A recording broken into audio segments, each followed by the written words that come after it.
Hey everyone, welcome back to the channel. Today we're going to do cold smoked salmon, hopefully using this old bar fridge, a drill, a disposable barbecue, some smoke and chips and some salmon we got from the supermarket. Here we go, what can go wrong? Oh bollocks, that's out of control.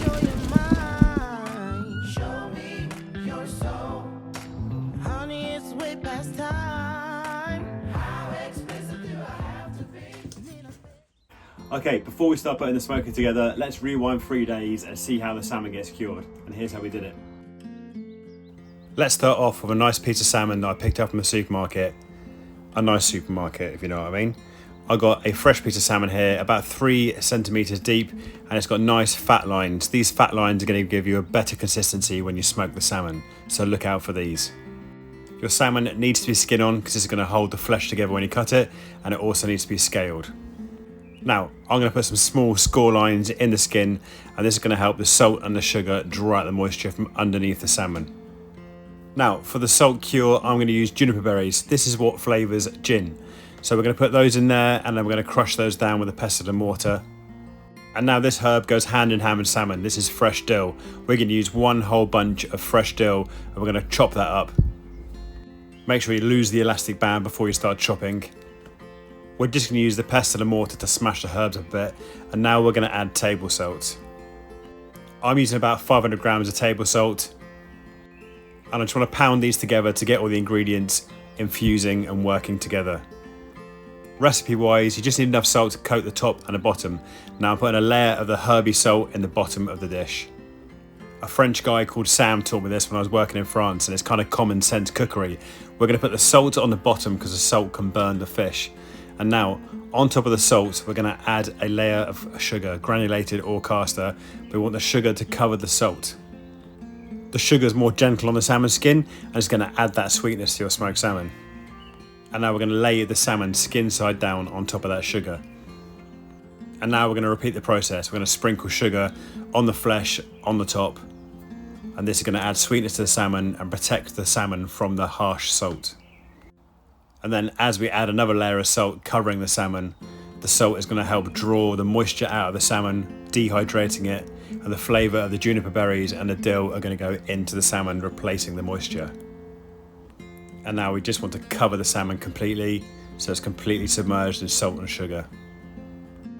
Now, patting that down, you can do this in plastic wrap, you can vac pack it, but I had 2 tubs in the cupboard, a similar size to salmon, so I'm going to use this method where I'm putting the salmon into the bottom tub, and I'm going to use the top tub filled full of water to help weigh the salmon down over the cure process.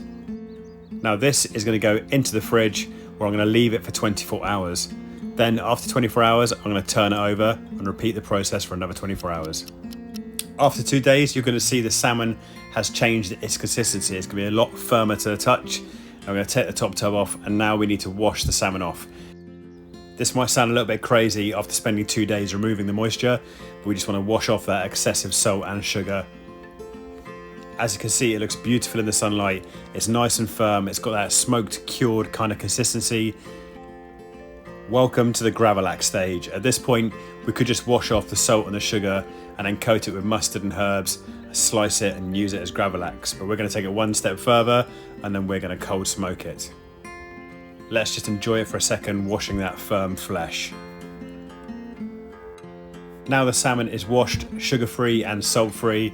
We're just going to admire it for a second before we dry it off. It's going to go back into the fridge for another 24 hours. This is going to dry out the flesh, ready for the smoking process. I just want to point out this amount of liquid in the tub is normal. This is the water that has come out of the salmon. This is completely normal, so don't worry. Now we're just going to pat the salmon dry to help its drying process. We need dried flesh salmon to go in the smoker because smoke attaches to water and it won't attach to the salmon, so it needs to be nice and dry when it goes in the smoker. This is why we're going to put it in the fridge for 24 hours and let it dry off. It really is a thing of beauty and so easy to do. Okay, now we're going to pop it back into a similar sized tub, and we're just going to slide this back into the fridge for 24 hours. Now the salmon's cured and drying off, it's time to attempt to build a smoker, and it's not quite as easy as I remember. Check this out, here we go. Next, I'm just going to tap some air holes in the front of the door so the air can get into the flame to carry on burning to smoke the smoker chips. I'm not very good at drilling.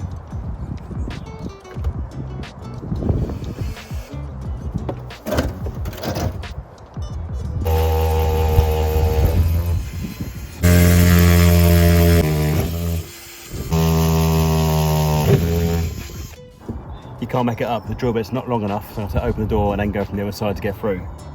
Now I thought that'd be like loads of bit to get through, but not. So we're going to turn it over.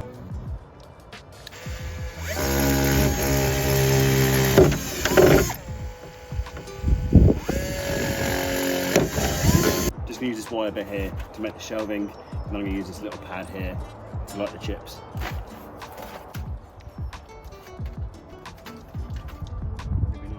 I'm just going to snip this in half to get 2 shelves out of it.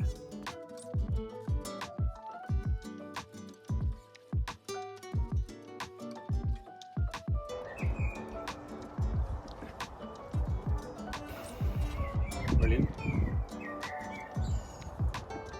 Okay, I've had a think, so I'm going to make some. If your fridge comes with shelves, it's going to make this thing a whole lot easier. Mine didn't. I just found it on the side of the road. So I'm going to take 2 bits of wood, saw them to size, use the nails at the end to slide in like shelves, and then put my racking in the middle to hold the salmon and to hold the smoking chips. That's the plan. Bloody hope it works, otherwise I'm stuck.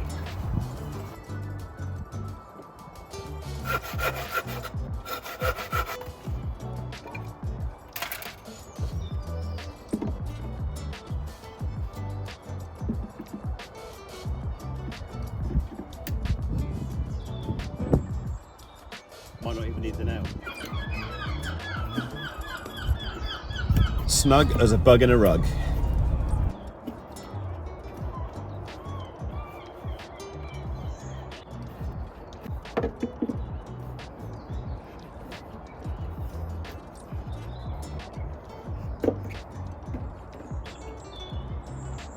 I mean, at this stage, it almost looks like I've done it before. No. Thank God it's worked. I might soak these bits of wood in water just in case. Obviously there's going to be a flame underneath, but it's going to be like a tea light, so it shouldn't get too hot. Okay, for the smoker chips, you can buy a cold smoke pack on Amazon, but it costs about £30, and that just goes into a base of a barbecue, close the lid on the barbecue, and it's going to cold smoke your salmon for you. It costs $35, so that's quite a lot of money to get some smoking chips, and that buys quite a lot of smoked salmon at a supermarket, decent smoked salmon. So I bought these. These cost about £3.50, and I'm going to use my barbecue light paper to torch up the chips and smoke the salmon. I'm going to put a tea light in the bottom of the fridge just to keep these chips smoking away over the hour while the salmon's smoking. Okay, so I'm just going to take a metal tray. Don't tell the wife I use this. And I'm going to take my little touch paper from the disposable barbecue and just cut a section off. Good Cub Scout, always prepared.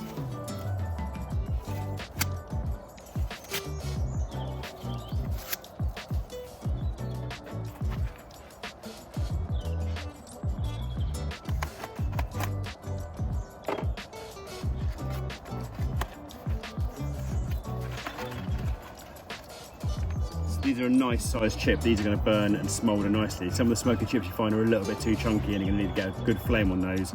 But these ones, nice and small, so they're going to smoulder nicely on the tray.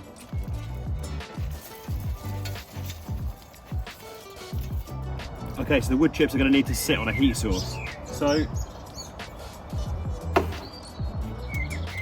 as any good Cub Scout knows, you can cook on a tin.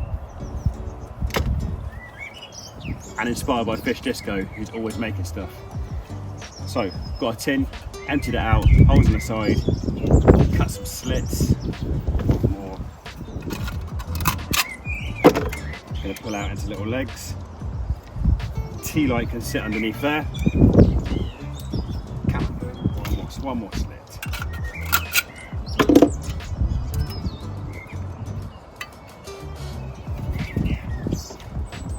Tea light can go under there, wood chips can go on there, carries on burning, smoulders away. I think we're ready to do this. And we're going to need plenty of ice because the ice is going to cool down all that hot smoke before it hits the salmon's flesh. So let's load up the ice on the tray, ready to cool down the smoke.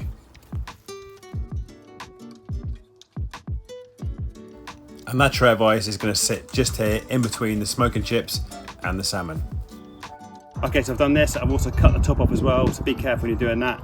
I've put 2 tea lights in there to get enough flame to tickle the smoking chips to make sure they're smouldering away and smoking the salmon. Here we go. The tea light is not cutting the mustard. So I went to shop, I bought a lighter, some fire lighters, to get some serious flame underneath these chips. Oh, bollocks, that's out of control.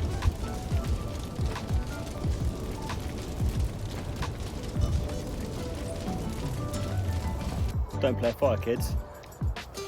That went a little bit Jeremy Clarkson, but I think it's done the job now. I just went crazy and loaded those firelighters in there, stupidly knowing there'd be an inferno. So now I've got a little chunk of firelighter in there on top of the tea light, just enough to smoulder those chips. And yes, the smoked salmon is smoking. Just hoping the fridge isn't on fire in there. Just double check. And yes, lo and behold, the inside of the fridge was on fire. Okay, round two. Probably don't use a plastic fridge for a smoker. Metal ones are probably better. I've now put a barbecue tray on the bottom to protect the bottom against the heat. I'm going to make this smaller. I'm going to get a little dish to put the firelighter in to keep it nice and contained. And then finally, I think we can home smoke some salmon. It could have been easier going to the shop for this one, but where's the fun in that? Here we go. Take 5. Dish, metal dish, firelighter, tin, tray on the bottom.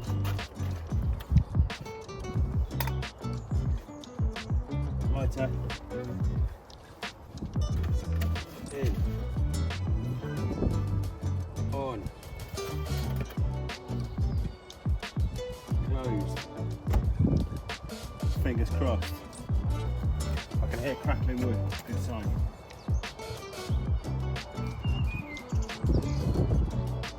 Yes.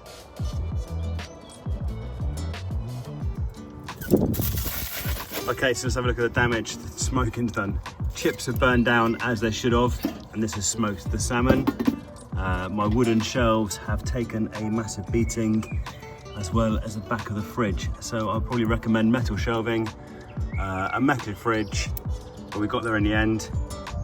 So here it is, our beautiful home smoked salmon, and it smells amazing. Right, we're gonna take off a big nubbin first, just to get a nice slice afterwards. And once that first chunk is off, you can start slicing some nice slices of smoked salmon. I put these straight onto a plate wrapped in cling film. And look at that, it's so nice when you make your own smoked salmon. Okay, I'm going pretty classic on this. I'm going to slice some red onions. I'm toasting a nice homemade crumpet, topping that with a soft cream cheese. And then on top of that, our home smoked salmon is going to get layered on top. I bloody love a crumpet. Muffins are good, bagels are good, but I love a crumpet. Look at that sliced smoked salmon on top. Still a little bit warm from the smoker. Once that's on the crumpet, we're going to top that with our sliced red onions. And now once they're on there, we're going to finish it classically with some nice pickled baby capers. Absolutely delicious. Look at that. Okay, so here we go. Looks pretty good. The fruits of my labour, providing I don't get plastic poisoning from the salmon, I think it's worthwhile. Toasted crumpet, cream cheese, home smoked salmon, some red onion, and baby capers.